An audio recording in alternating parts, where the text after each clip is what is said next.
వేంపల్లిలో మహాత్మా గాంధీ 77వ వర్ధంతిని మాజీ రాజ్యసభ సభ్యుడు డాక్టర్ ఎన్ తులసిరెడ్డి కాంగ్రెస్ నాయకులు ఘనంగా నిర్వహించారు. మహాత్మా గాంధీ జాతిపిత మాత్రమే కాదని డాక్టర్ ఎన్ తులసిరెడ్డి అన్నారు. సత్యం, అహింస, సత్యాగ్రహం, నిరాడంబరత అనబడే గాంధీజీ ఆయుధాలను కాలదోషం లేదని, అవి సార్వకాలీనం, సార్వజనీనం, సార్వప్రాంతీయమని కొనియాడారు.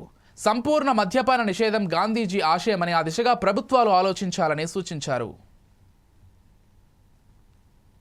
కేవలం జాతిపిత మాత్రమే కాదు, ఆయన ప్రపంచ నేత, విశ్వ నేత. సత్యం, అహింస, సత్యాగ్రహం ఇవి ఆయన ఆయుధాలు.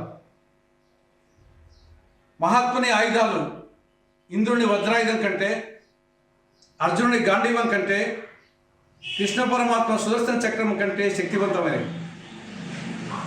మహాత్ముని ఆయుధాలు, ఆశయాలు ఇవి సార్వజనీనం, సార్వకాలీయం, సార్వప్రాంతీయం.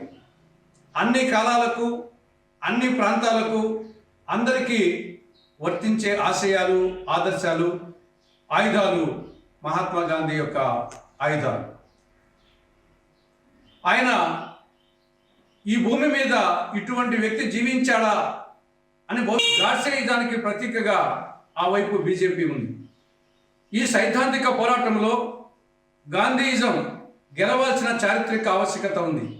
దీనికోసం ప్రతి కాంగ్రెస్ కార్యకర్త, ప్రతి కాంగ్రెస్ నాయకుడు, ప్రతి భారతీయుడు పునరంకితం కావాల్సినటువంటి అవసరం ఉంది.